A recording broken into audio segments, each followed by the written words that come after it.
नमस्कार दोस्तों, स्वागत है आपका आज के मुख्य समाचारों में। जी हां दोस्तों, आपको यहां पर देखने को मिलेंगी सुबह से लेकर शाम तक की तमाम बड़ी खबरें, मुख्य समाचार, ब्रेकिंग न्यूज अपडेट्स के रूप में। तो दोस्तों, आप सभी लोगों से रिक्वेस्ट है इस वीडियो को ज़्यादा से ज़्यादा लाइक और शेयर करें। तो चलिए दोस्तों, जान लेते हैं आज की पहली बड़ी खबर। 21वीं सदी के कौरव हैं आरएसएस वाले, कुरुक्षेत्र में गरजे राहुल गांधी, संघ को जमकर सुनाई खरी खरी। जी हाँ दोस्तों, कांग्रेस नेता राहुल गांधी ने सोमवार को राष्ट्रीय स्वयंसेवक संघ यानी कि आरएसएस पर हमला बोला। राहुल गांधी ने हरियाणा के कुरुक्षेत्र में आरएसएस के लोगों को 21वीं सदी का कौरव बताया।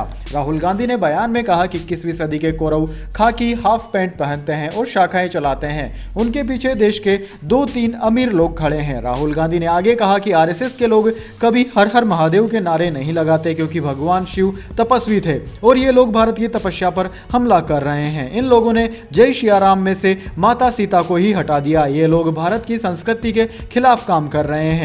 राहुल गांधी ने कहा कि पांडवों ने कभी किसी का बुरा नहीं किया था। हमारी भारत जोड़ो यात्रा में किसी का धर्म नहीं पूछा गया। राहुल गांधी की भारत जोड़ो यात्रा इस समय कुरुक्षेत्र में है। रविवार को उन्होंने कहा था कि भारत जोड़ो यात्रा समाज में फैलाई जा रही नफरत और भय के साथ साथ बेरोजगारी, महंगाई के खिलाफ है। राहुल गांधी ने कहा कि हम इसे तपस्या के रूप में देख रहे हैं। कांग्रेस तपस्या में विश्वास रखती है।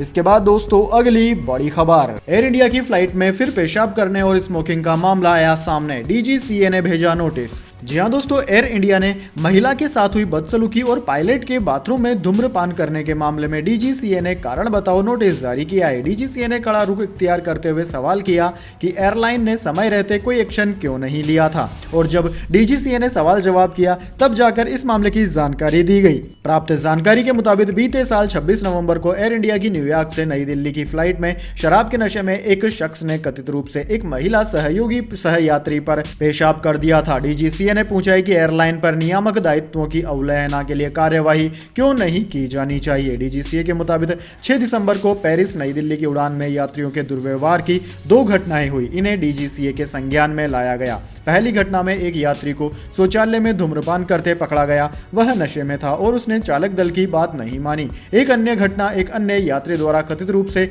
एक खाली सीट और साथ ही महिला यात्री के कंबल पर पेशाब करने से संबंधित है, जब वह शौचालय गई थी। इसके बाद दोस्तों, अगली बड़ी खबर। जोशीमठ बचाने का एक्शन प्लान तैयार, आज एक्सपर्ट जाएंगे। 603 इमारतों में दरारें, 70 परिवारों को हटाया। प्रशासन बोला रिलीफ कैंपों में जाएं लोग। जी हां दोस्तों, उत्तराखंड के जोशीमठ को सोमवार को सरकार ने आपदा प्रभावित क्षेत्र घोषित कर दिया। जोशीमठ और आसपास के इलाकों में कंस्ट्रक्शन बैन कर दिया गया है। प्रधानमंत्री कार्यालय ने रविवार को जोशीमठ को लेकर एक हाई लेवल मीटिंग की थी। केंद्र ने तुरंत लोगों को शिफ्ट करने का एक्शन प्लान तैयार किया। केंद्र सरकार की 2 एक्सपर्ट टीमें आज जोशीमठ जा रही हैं और हालात का जायजा लेंगी। दोस्तों, इनमें जल शक्ति मंत्रालय की टीम भी शामिल है। यहां 603 घरों में दरारें आई है। ज्यादातर लोग डर के चलते घर से बाहर ही रह रहे हैं। किराएदार भी लैंडस्लाइड के डर से घर छोड़कर चले गए हैं। अभी तक 70 परिवारों को वहां से हटा दिया गया है। बाकियों को हटाने का काम जारी है। प्रशासन ने लोगों से अपील की है कि वे रिलीफ कैंप में चले जाएं। इसके बाद दोस्तों, अगली बड़ी खबर। विधानसभा में स्पीच अधूरी छोड़कर चले गए राज्यपाल। तमिलनाडु का नाम तमीज़गम करने का सुझाव दिया। डीएमके ने कहा आरएसएस के विचार मत थोपो। जी हां दोस्तों, तमिलनाडु विधानसभा में सोमवार को राज्यपाल के अभिभाषण के दौरान जमकर हंगामा हो गया। राज्यपाल आरएन रवि ने विधानसभा में कहा कि राज्य का नाम तमिलनाडु के बजाय तमीज़गम करना ज्यादा बेहतर होगा। इस पर सरकार में काबिज डीएमके, सहयोगी कांग्रेस और विदुथलाई चिरुतगाल कांची नारेबाजी शुरू कर दी। हंगामे के बाद राज्यपाल स्पीच बीच में छोड़कर सदन से चले गए। डीएमके समेत कांग्रेस वीसीके ने सदन में राज्यपाल के खिलाफ नारेबाजी की। साथ ही कहा कि वे राज्यसभा में भाजपा और आरएसएस की विचारधारा न थोपे। मीडिया रिपोर्ट्स के मुताबिक कुछ विधायकों ने यह भी कहा कि यह नागालैंड नहीं है, यह प्राउड तमिलनाडु है। इसके बाद दोस्तों, अगली बड़ी खबर। भारत जोड़ो यात्रा, राहुल गांधी से मिले किसान नेता राकेश टिकैत। इन मुद्दों पर हुई चर्चा। जी हां दोस्तों, भारतीय किसान यूनियन के राष्ट्रीय प्रवक्ता राकेश टिकैत ने सोमवार को हरियाणा के शाहबाद में राहुल गांधी से मुलाकात की। टिकैत के साथ किसान नेताओं के प्रतिनिधिमंडल भी कांग्रेस सांसद से मिलने और किसानों के मुद्दे पर चर्चा करने पहुंचे। इससे पहले जब भारत जोड़ो यात्रा उत्तर प्रदेश से गुजर रही थी तो कांग्रेस ने राकेश टिकैत को यात्रा में शामिल होने के लिए आमंत्रित किया था। हालांकि राकेश टिकैत ने यात्रा में शामिल होने से इनकार कर दिया था। दोस्तों, दोस्तों बीकेयू के राष्ट्रीय प्रवक्ता राकेश टिकैत ने कहा था कि वह कांग्रेस की भारत जोड़ो यात्रा में भाग नहीं लेंगे। उन्होंने कहा था कि भारतीय किसान यूनियन के कार्यकर्ता राहुल गांधी की मार्च में भाग लेने के लिए स्वतंत्र हैं, लेकिन जिला अध्यक्षों के पद के ऊपर के पदाधिकारी इसमें भाग नहीं लेंगे। दोस्तों आपकी जानकारी के लिए बता दें, भारत जोड़ो यात्रा ने 3 जनवरी को उत्तर प्रदेश में प्रवेश किया था। इसके बाद यात्रा हरियाणा पहुंची। इसके बाद दोस्तों अगली बड़ी खबर, आपका लेटर मिला, मैं जल्द ही आपसे मिलूंगा। सीएम अरविंद केजरीवाल ने दिया एलजी को जवाब। जी हां दोस्तों, दिल्ली के एलजी वीके सक्सेना ने सोमवार को मुख्यमंत्री अरविंद केजरीवाल को उनके बीच बैठकों को फिर से शुरू करने के लिए पत्र लिखा था। अब सीएम केजरीवाल ने इस पत्र का जवाब दिया है। मुख्यमंत्री ने कहा है कि विभिन्न मुद्दों पर चर्चा के लिए मुझे आमंत्रित करने वाले एलजी का आज का एक पत्र प्राप्त किया। मैं निश्चित रूप से जल्द ही उनसे मिलूंगा। अरविंद केजरीवाल ने एलजी को खत में लिखा है कि आपके लेटर के लिए धन्यवाद। आपने अपने पत्र की शुरुआत में तंज कसते हुए ये कहा है कि मैंने चुनाव अभियान के बाद शहर में शासन को गंभीरता से लेना शुरू किया। आम आदमी पार्टी एक राष्ट्रीय पार्टी और उसके राष्ट्रीय संयोजक होने के नाते मुझे देश के कई हिस्सों में चुनाव अभियान में जाना पड़ता है। मुख्यमंत्री ने आगे लिखा है कि पीएम मोदी, गृह मंत्री अमित शाह और कई अन्य बीजेपी के मुख्यमंत्री जैसे कि यूपी के सीएम योगी शिवराज सिंह, पुष्कर सिंह धामी आदि ने भी अपनी पार्टी के चुनाव अभियान के लिए गुजरात और दिल्ली में कूच की थी। मुझे आमंत्रित करने के लिए आपका धन्यवाद। मैं जरूर आऊंगा। मैं आपके कार्यालय के साथ समय तय कर लूंगा। हालांकि पिछले कुछ दिनों में एक महत्वपूर्ण चर्चा शुरू हुई है जिसका भारतीय अर्थव्यवस्था पर महत्वपूर्ण प्रभाव पड़ा है। इसके बाद दोस्तों अगली बड़ी खबर, पीएम के कार्यक्रम में एंट्री नहीं मिली तो भड़के प्रवासी, लंदन के डिप्टी मेयर को भी रोका। एनआरआई बोले ऐसा था तो बुलाया ही क्यों।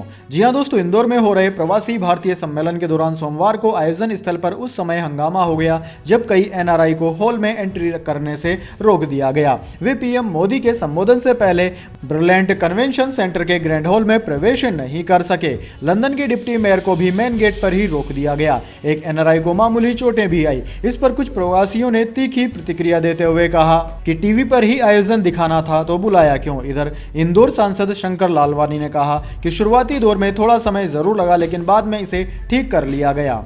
इसके बाद दोस्तों अगली बड़ी खबर, खून दिखाने पर आई&बी मंत्रालय ने टीवी चैनलों को लताड़ा, कहा विचलित करते हैं दृश्य, एडवाइजरी जारी। जी हां दोस्तों, खून से सने दृश्य दिखाने के लिए सूचना एवं प्रसारण मंत्रालय ने सभी चैनलों को जमकर लताड़ा है।